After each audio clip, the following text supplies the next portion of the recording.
Olá, boa noite. Começa agora o Jornal da Justiça desta segunda-feira, 13 de julho. Ministro Dias Toffoli se reúne com integrantes do Tribunal Regional do Trabalho em Goiás. No encontro, por videoconferência, o presidente do Supremo Tribunal Federal e do Conselho Nacional de Justiça destacou a importância da justiça trabalhista para o país. Você confere ainda. O Conselho Nacional de Justiça promove congresso sobre os 30 anos do Estatuto da Criança e do Adolescente. Tribunal Superior Eleitoral fecha parceria com empresas e entidades para a doação de máscaras e álcool em gel para as eleições municipais. Painel eletrônico inclui principais decisões do Supremo relacionadas à Covid-19.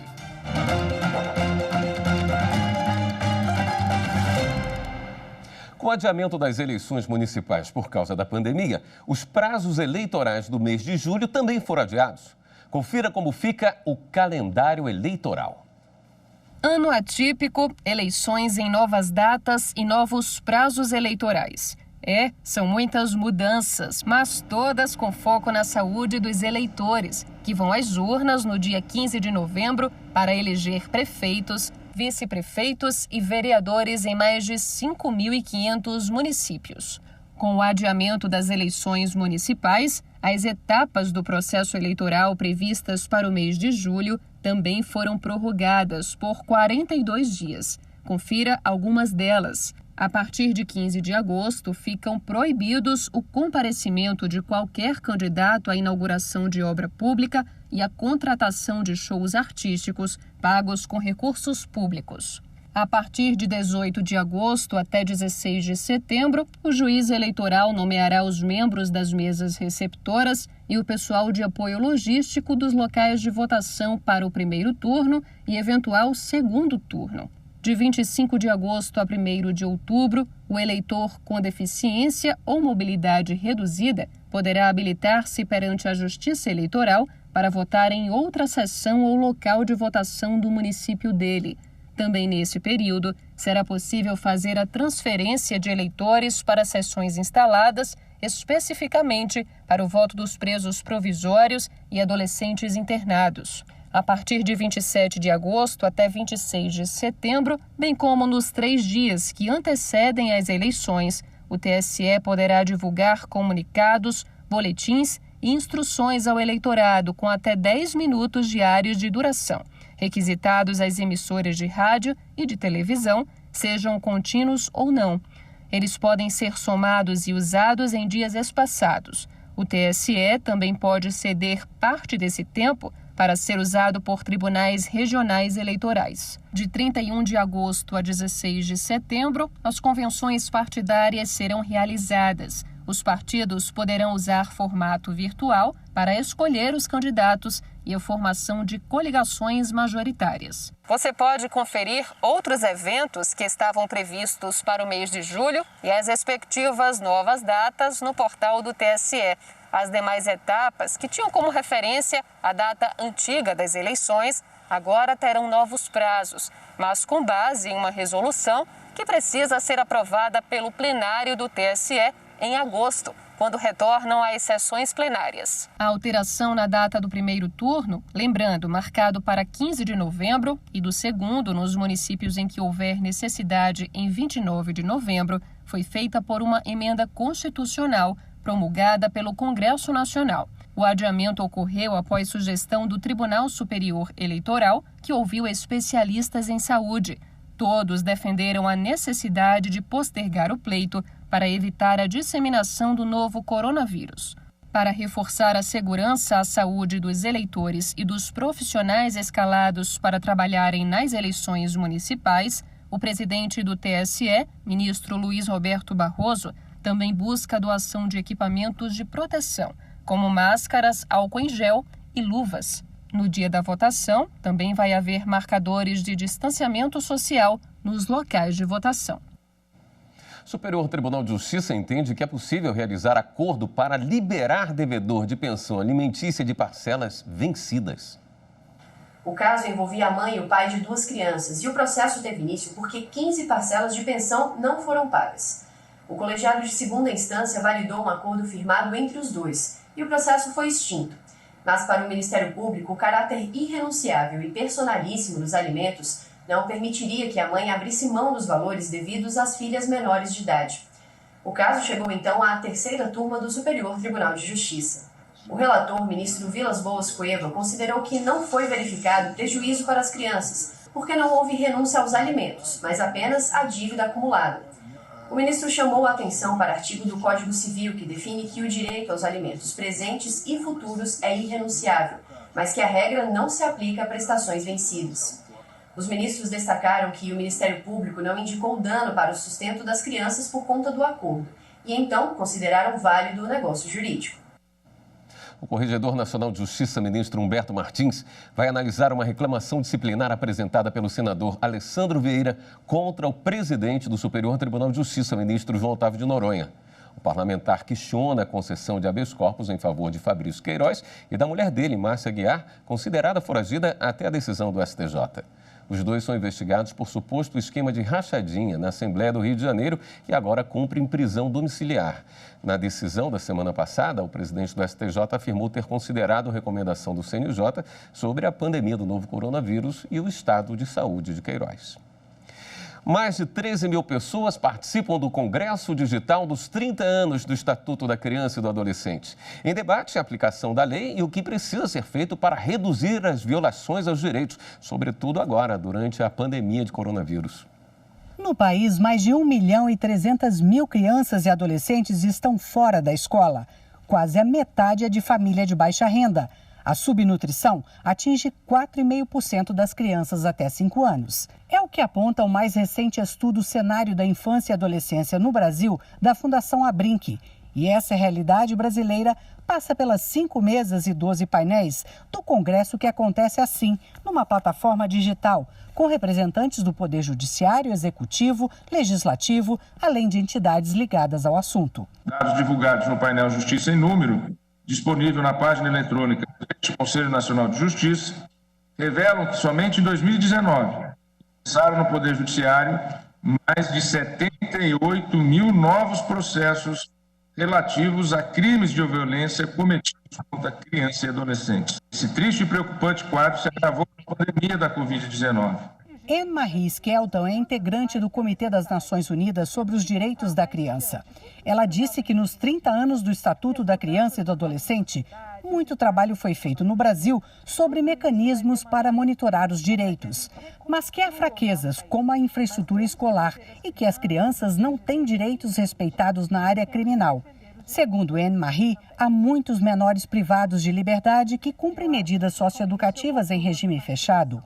O comitê sugere que crianças e adolescentes passem menos tempo em instituições. O secretário especial de Programas, Pesquisas e Gestão Estratégica do Conselho Nacional de Justiça lembrou que depois do Estatuto, o país criou uma lei sobre o acolhimento. Hoje, 29 mil crianças e adolescentes que estão em abrigos ou lares temporários podem voltar para a família de origem. Nós temos problemas,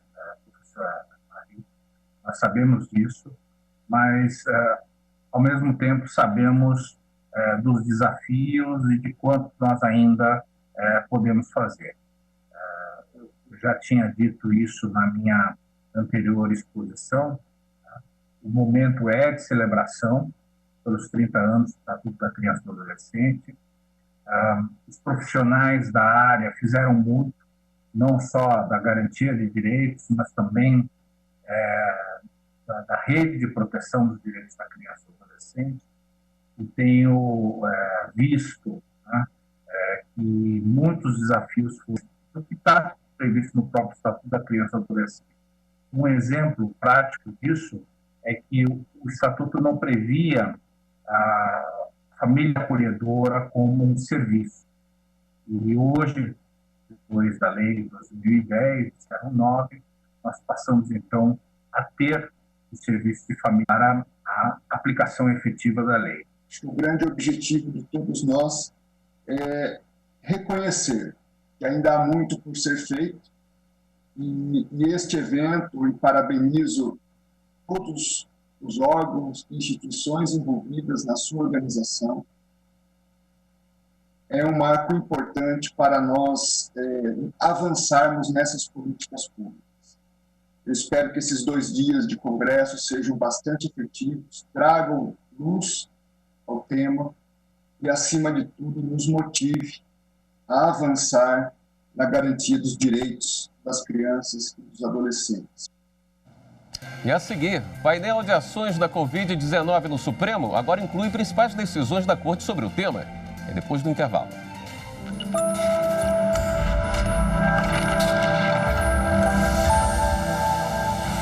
A Constituição é o principal instrumento legal da sociedade, né? Ela é a grande responsável pela efetivação das normas e os efeitos destas normas na sociedade. É a proteção do Estado democrático. É ela quem proporciona igualdade da lei e justiça para os cidadãos na mesma medida e sem qualquer distinção.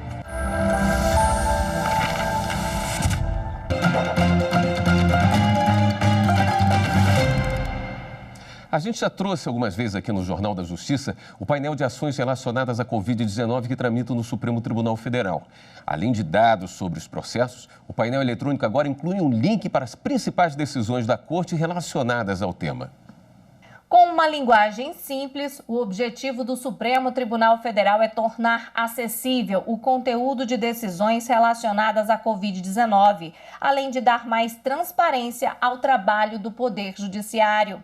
Para chegar até o painel de ações Covid-19, basta acessar o site do STF e clicar no banner no canto direito da tela. O usuário será direcionado a um gráfico com dados atualizados sobre todos os processos relacionados à pandemia.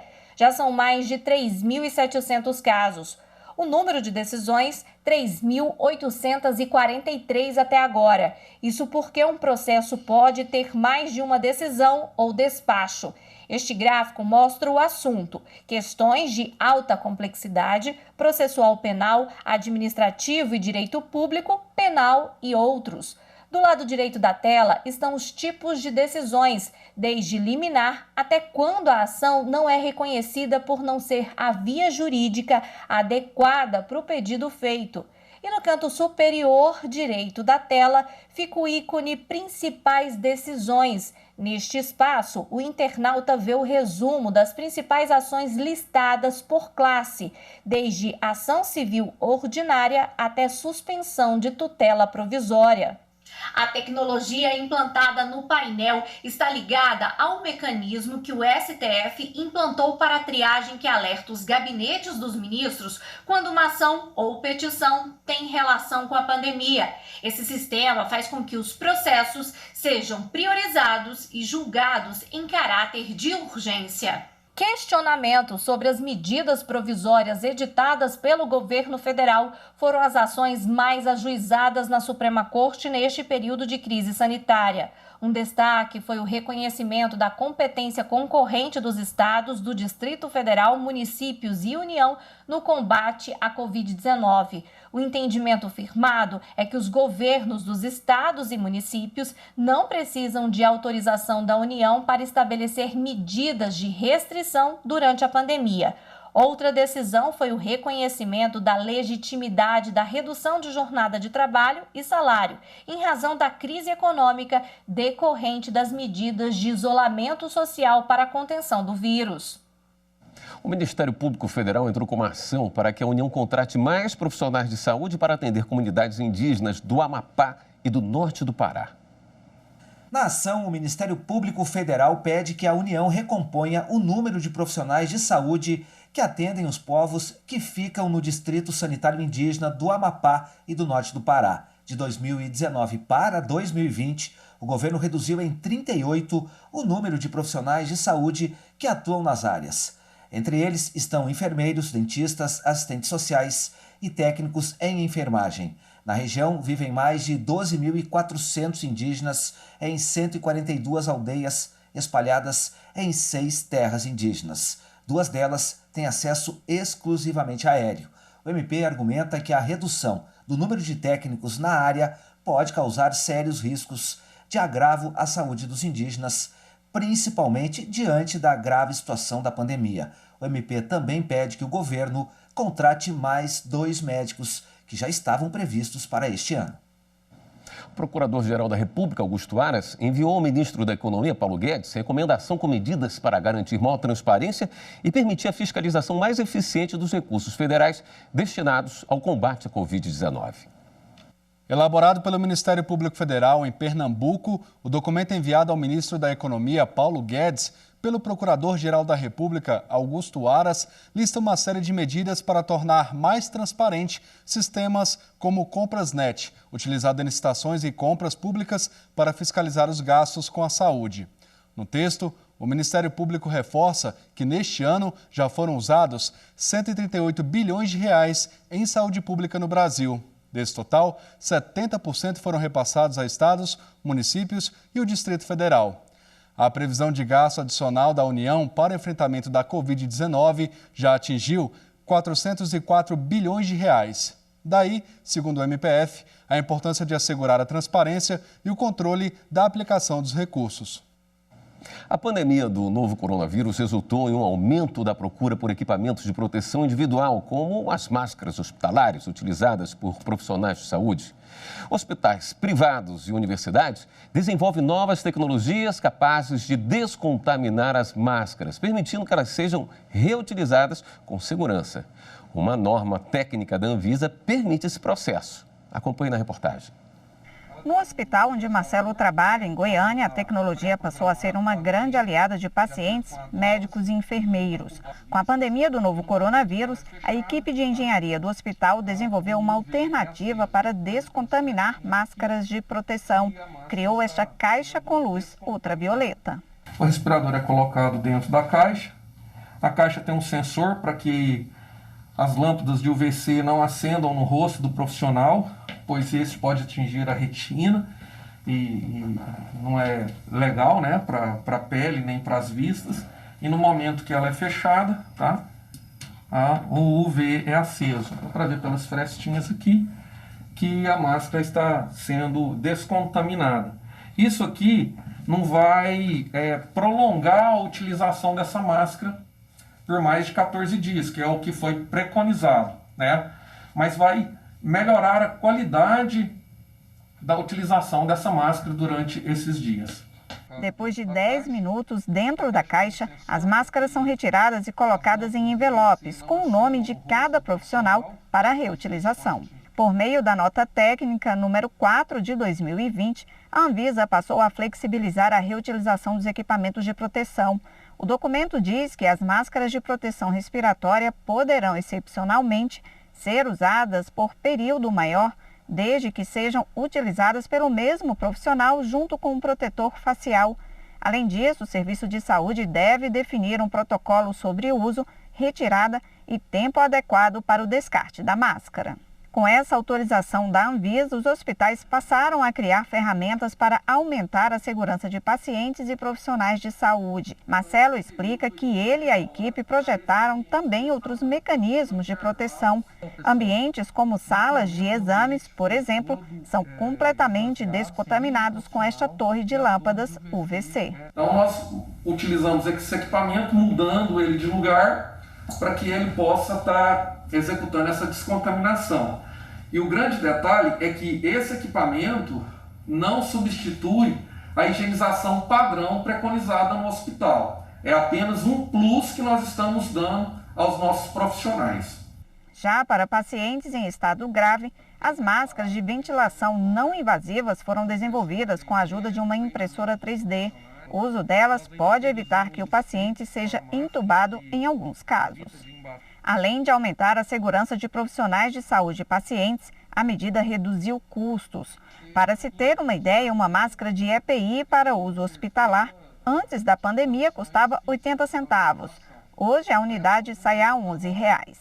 Soluções diferentes, soluções que permitem a utilização adequada do recurso, mas principalmente visando a possibilidade de podermos tratar de maneira mais adequada e mais humanizada todos os pacientes que adentram a instituição, mas que principalmente essas inovações possam ser replicáveis e utilizadas por outras instituições também.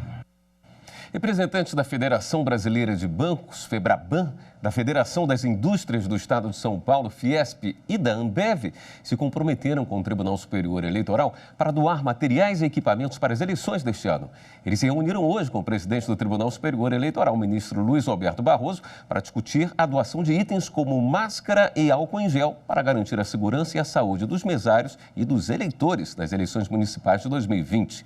Segundo Barroso, em meio à crise fiscal que o país atravessa, não seria possível onerar ainda mais os cofres públicos com a aquisição dos itens. Agora, o TSE vai fazer os cálculos para avaliar as quantidades necessárias para o atendimento de todos os municípios do Brasil. E no próximo bloco, o presidente do STF e do CNJ, ministro Dias Toffoli, se reúne com desembargadores do Tribunal Regional do Trabalho em Goiás. Voltamos já.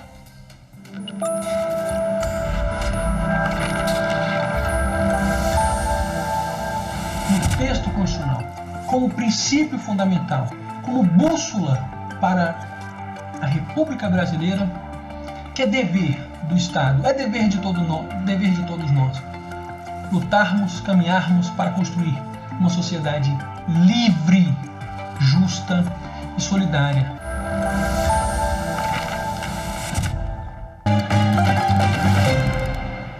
O presidente do Supremo Tribunal Federal e do Conselho Nacional de Justiça, o ministro Dias Toffoli, retomou as visitas institucionais a tribunais de todo o país. Os encontros são por videoconferência por causa da pandemia. Agora há pouco foi concluída a visita ao Tribunal Regional do Trabalho da 18ª Região. Ao dar início à visita virtual ao Tribunal Regional do Trabalho da 18ª Região, que atende o estado de Goiás, o ministro Dias Toffoli falou sobre a importância da justiça trabalhista para o país. Eu tenho falado sempre da importância da unidade da magistratura, do Poder Judiciário e, em especial, defendendo a justiça do trabalho, esse ramo especializado do Poder Judiciário, que é tão importante num país ainda com tantas desigualdades sociais e num momento também como esse, em que muitas pessoas sofrem do ponto de vista do desemprego, sofrem do ponto de vista das relações sociais de trabalho, e o Poder Judiciário do Trabalho é extremamente importante, é relevante na defesa dos direitos dos cidadãos e dos trabalhadores. Na sequência, o presidente do Supremo Tribunal Federal e do Conselho Nacional de Justiça ouviu os participantes do encontro. O presidente do TRT detalhou o funcionamento do tribunal e chamou a atenção para os pilares da instituição, como a transparência e a eficiência. Quanto mais práticas relacionadas aos mecanismos desse sistema conseguimos executar, mais naturalmente o tribunal atuará de forma eficiente, despendendo menos esforço para errar menos, acertar mais, gerar economia, proteger-se de desvios de conduta e expor de maneira transparente seu funcionamento para a sociedade, que é a financiadora, destinatária e, portanto, razão de ser da nossa instituição. Desembargadores destacaram a celeridade do tribunal, que não foi prejudicada nem mesmo durante a pandemia. Não sofreu nenhuma interrupção durante esse período de isolamento social e com os fóruns fechados. Como o desembargador Pimenta já disse, todos os nossos processos e procedimentos já são eletrônicos, e tanto o judicial como também os administrativos. Nós continuamos a receber, processar e decidir todos os feitos de competência da Corregedoria. Também foram mencionadas as conquistas do programa Trabalho Seguro, desenvolvido pelo TRT há 8 anos e que se tornou exemplo a ser replicado em outros tribunais espalhados pelo país. Com parceria aí com o Ministério Público do Trabalho, com a Escola Judicial, nós estamos desenvolvendo um trabalho muito importante, né? Graças a Deus, fomos agora, inclusive, reconhecidos pelo próprio CNJ, reconhecendo esse programa nosso como uma boa prática, inclusive instituindo ele, né, como exemplo nos demais poderes judiciais. A preocupação da Justiça do Trabalho com os funcionários de frigoríficos contaminados pelo novo coronavírus também foi abordada. Nós estaremos, a convite da ANPT, participando de um seminário para discutir o alto índice de contaminação dos trabalhadores e das trabalhadoras em frigorífico, que na semana passada atingiu, inclusive, as exportações brasileiras. Porque se, por um lado, a atividade alimentar, de fornecimento de alimento, é uma atividade essencial, por outra, trabalhadores e trabalhadoras não podem perder a vida com isso. Ao falar sobre as limitações impostas pela pandemia, o ministro Dias Toffoli se solidarizou às vítimas. E quanto antes, se Deus quiser, ter uma vacina para isso, né? Porque realmente uma situação muito difícil, e a nossa solidariedade a todas as pessoas aí que já tiveram parentes, amigos que acabaram sendo acometidos pela doença, né? E aqueles que hoje estão também com ela. Ele lembrou que, apesar das mudanças na rotina nos últimos meses, a justiça brasileira soube enfrentar as dificuldades, mas que a expectativa é que, com o fim da pandemia, os trabalhos presenciais possam ser retomados. Ninguém previa essa pandemia, né, que infelizmente veio, mas a justiça se mostrou preparada. A justiça brasileira e a justiça do trabalho, mais ainda, dentro da justiça brasileira, preparada para esse enfrentamento. É importante que depois, na retomada, nós voltemos com as sessões presenciais. O ministro falou sobre as estatísticas que envolvem o judiciário brasileiro e a necessidade desses números serem constantemente mostrados. Em 2018, eram 78 milhões de processos em andamento no Brasil.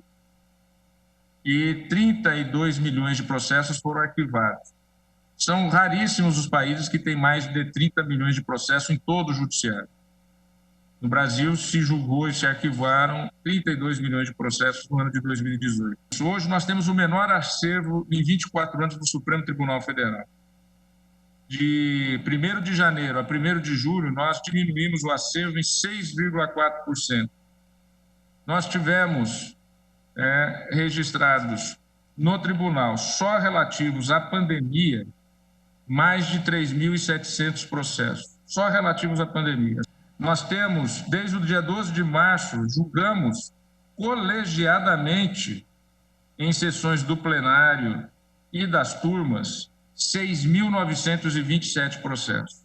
O ministro Dias Toffoli encerrou o encontro exaltando a importância da mediação e da conciliação para o país. Nossa grande função na pacificação é exatamente trazer a previsibilidade e a segurança jurídica. E aí a importância